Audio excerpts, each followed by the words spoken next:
నమస్తే VTV health channel కు స్వాగతం. కాకరకాయ పేరు వింటేనే చాలా మంది ఆమడ దూరం పరిగెత్తుతారు.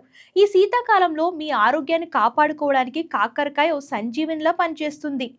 కూరగా తినడం ఇష్టం లేకపోతే కనీసం టీ రూపంలోనైనా దీన్ని తీసుకోవడం మంచిదని నిపుణులు సూచిస్తున్నారు.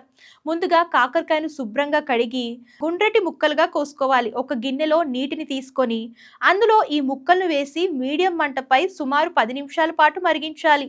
నీరు బాగా మరిగిన తర్వాత స్టవ్ ఆపేసి గిన్నెపై మూత పెట్టి ఒక 5 నిమిషాలు అలాగే వదిలేయాలి. దీనివల్ల కాకరకాయలోని సారం నీటిలోకి దిగుతుంది. తర్వాత ఆ నీటిని ఒక కప్పులోకి వడకట్టుకోవాలి. రుచి కోసం లేదా చేదును తగ్గించడానికి ఇందులో తగినంత తేనె లేదా బెల్లం కలుపుకోవచ్చు. దీన్ని వేడిగా టీ లాగా సిప్ చేస్తూ తాగాలి. ఈ టీ తాగడం వల్ల కలిగే ప్రయోజనాలు ఏంటో కూడా తెలుసుకుందాం. కాకరకాయ రక్తంలో చక్కెర స్థాయిలను నియంత్రించడంలో అద్భుతంగా పనిచేస్తుంది. ముఖ్యంగా డయాబెటీస్ ఉన్న వారికి ఈ దివ్య ఔషధం.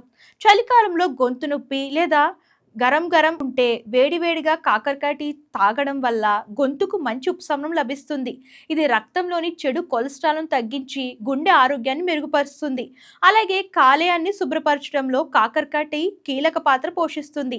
ఇందులోని పోషకాలు కంటి చూపును మెరుగుపరచడంతో పాటు సీజనల్ వ్యాధుల నుంచి పోరాడే రోగ నిరోధక శక్తిని పెంచుతాయి. సో కాకరకాయ టీలో ఇన్ని బెనిఫిట్స్ అయితే ఉన్నాయి. సో చేదు అని కాకుండా ఈ కాకరకాయ టీ ట్రై చేయండి.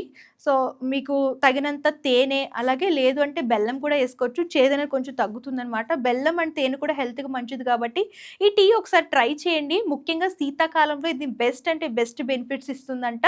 సో దీని గురించి కామెంట్స్ కూడా చేసేయండి ఎలా అనిపిస్తుందో. అండ్ ఇలాంటి లేటెస్ట్ హెల్తీ టిప్స్ కోసం మన ఛానల్స్ ఫాలో అవ్వడం మర్చిపోకండి.